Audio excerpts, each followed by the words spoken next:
அம்பாள் சன்னதி கீழே இருக்கும், முருகன் சன்னதி மேல இருக்கும்.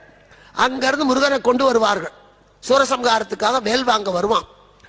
எல்லா ஊர்லயும் இருக்கிற மாதிரி பஞ்சலோகத்துல செய்த விக்கிரகம் தான். இன்னைக்கோ நேத்திக்கோ அதுல ட்ரிக் பண்ணி செஞ்சதில்லை.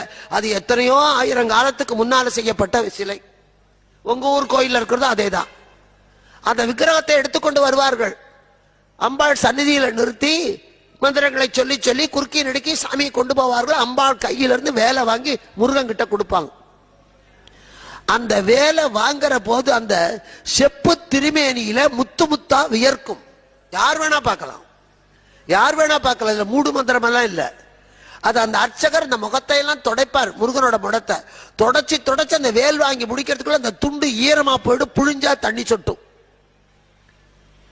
இது எதை சொல்றது? இதுல என்ன ட்ரிக் இருக்கு? அற்புதங்கள் என்பது கடவுள் இல்லை என்று